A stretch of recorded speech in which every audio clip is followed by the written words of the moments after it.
Man, what is happening, my YouTube family? Of course, it is your boy B New. I'm coming at you on this Wednesday, and first and foremost, as always, want to send out positive vibrations and blessings to anybody who could be listening. Now, with all that being said, we all know that the Los Angeles Lakers are on the last game of, I believe, their 5-game road trip that started over a week ago. And to this date, the Lakers are 1-3, I believe, on this road trip. And tonight they'll be looking to at least finish it off with a victory over none other than the Memphis Grizzlies. And before we get into the game, I just want to say I am actually on my way to Memphis right now. So I will be in the building tonight at the FedEx Forum down on Beale Street as the Los Angeles Lakers battle the Beale Street Bears and that of Memphis. And it is going to be a great game. But let's get into some injury updates real quick before we talk about more of the X's and O's of the game and a preview of it. And what I will say is this. The Lakers are mighty thin in the front court, as we know. We've been talking about this for quite some time. We were talking about it prior to the season, and now look, lo and behold, the injury bug has reared its ugly head, and we see that Anthony Davis is injured. He's listed as questionable, although there are sources saying that as we speak now, the Los Angeles Lakers were having a midday shoot-around down in the Forum, and of course they said Anthony Davis was participating in the shoot-around. That doesn't necessarily mean anything. Maybe he's just trying to stay warm, keep warmed up, staying on it. If he were going to play, I would think more than likely he would have been upgraded to probable. Maybe they will upgrade him to probable prior to the game, but usually when you are questionable, you are not going to play. And of course, the Lakers do not have a whole lot of personnel in the front court because, as we all know, Christian Wood is hurt. So we don't have the services of a Christian Wood. And then, of course, Jackson Hayes, although he's a great player, he's been doing well, he is not necessarily starting center material. I think he could be in this league for, 8-10 years and be a serviceable center as a backup or even play in the 4 spot at times. But he hasn't really developed his game into a stretch 5 to where he can knock down threes. So he really hadn't added value there. He is scrappy. He is aggressive. I do like his tenacity as far as getting blocks. He does play the pick and roll pretty well, so he does get some easy shots when he's playing with LeBron James. But let's just be honest, during this road trip, as we all have heard by now, the Lakers are like a -28 when Anthony Davis is not on the floor. That's how important of a cog Anthony Davis is, especially when we've been going against teams with the likes of a Jared Allen.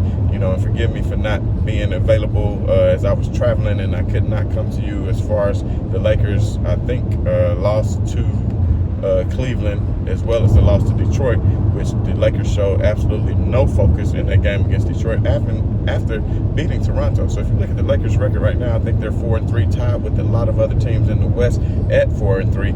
But because they gave up a game to the Suns, who the Suns are like 6-1, the Lakers gave up that game. They could have easily been 5-2 right now had they held on to that 20-point-something lead that they had against the Suns.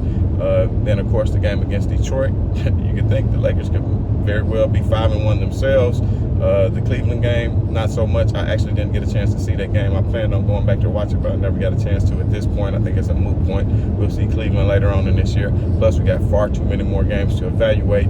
And, of course, the Lakers, I still think starting out the season at 4-3 is good.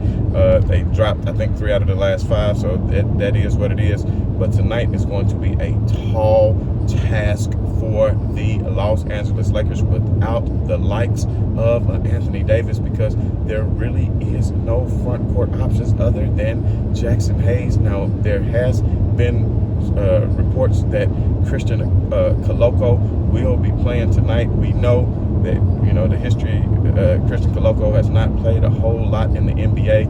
Originally drafted to the Toronto Raptors, but played a lot in their G League, and then he started having blood clots, which they thought ended his career. But he has been cleared, I think, about a week or 2 ago. He was assigned to the South Bay Lakers, but now he is not listed on the injury report and is traveling with the team. So I would imagine that tonight we will see Jackson Hayes as the starting center and see Christian Koloko back him up. We will see LeBron James in that 4. We would have saw, even though I Hachimura has been starting in the 3 spot.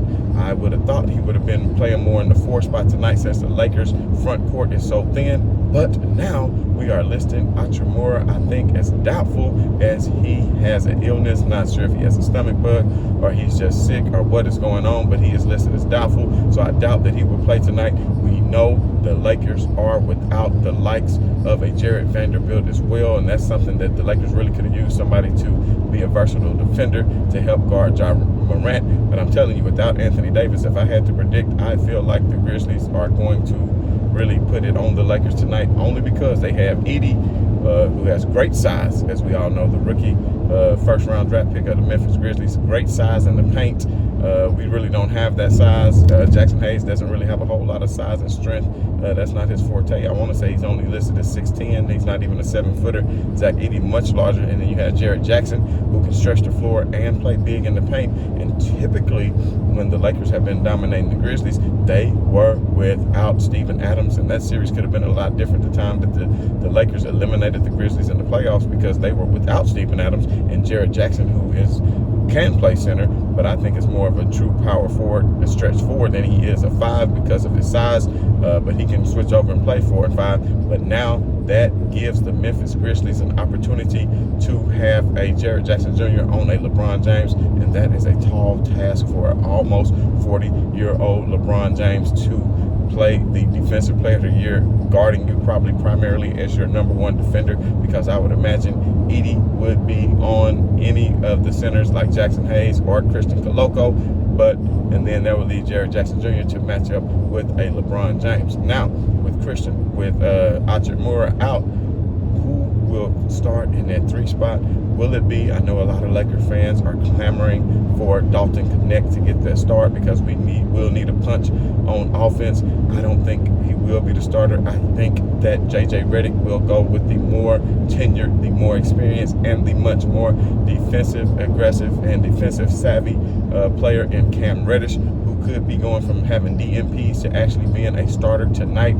We might be looking at a lineup of D'Lo, Austin Reeves, Cam Reddish, LeBron James, and Jackson Hayes matching up against the Grizzlies. Now, as far as the Grizzlies injuries, the Grizzlies do have some injuries of their own. They are without 2 of their starters, and that of Marcus Smart, who normally has been playing in that 2 spot alongside Ja Morant. So he won't have a good backup, because, as we all know, Tyus Jones is now with the Phoenix Suns. So Memphis will be a little short in the backcourt without the services of a Desmond Bane, who is out, and Marcus Smart, who is out. So you're talking about two of their best 2 or 3, because Bane sometimes will slide over in that 3 spot, and G.G. Jackson will not be playing for the Grizzlies as well. And for what I understand, Conchar looks like he is going to be questionable as well. So the Grizzlies do have their fair share of injuries, but I just think the front court of the Memphis Grizzlies with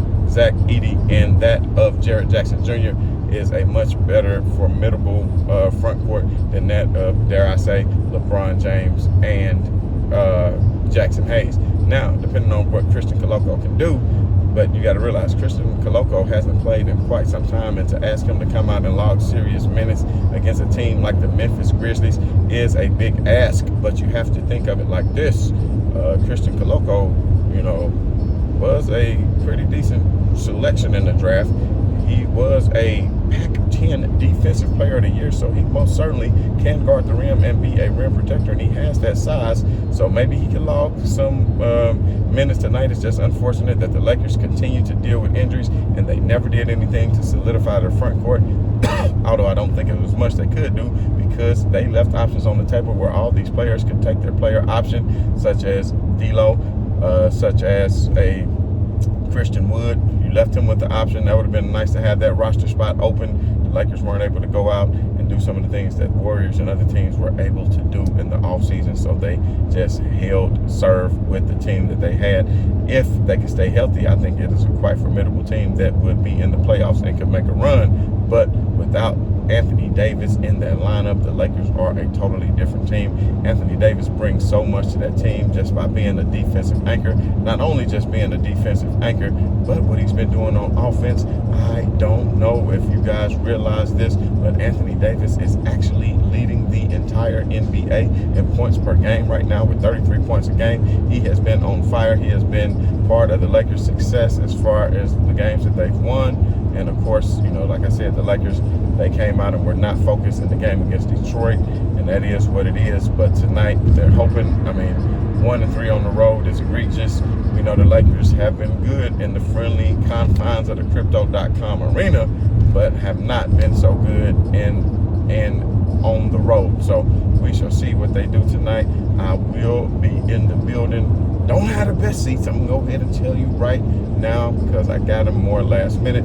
I got them a couple weeks ago, but come to find out, got the wrong tickets and wasted some money because looked at the dates wrong and didn't even realize that that's a whole nother story within itself.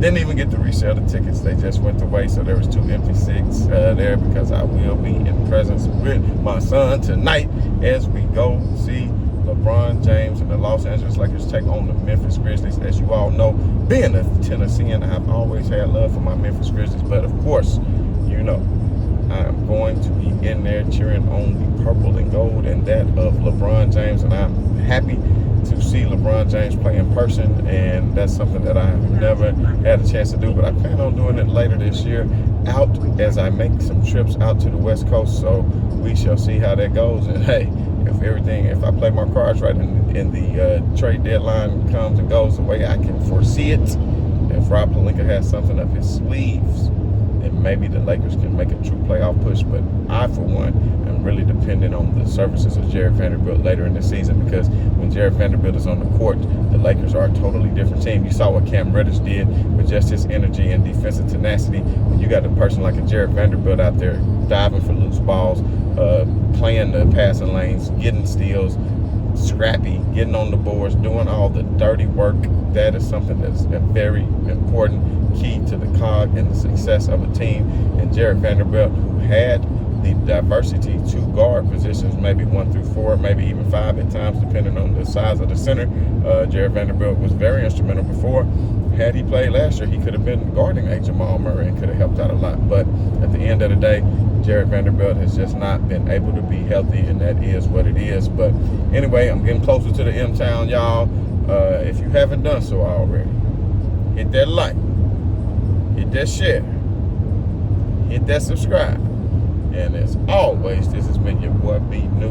I'm yelling right on to the real and much love to these haters.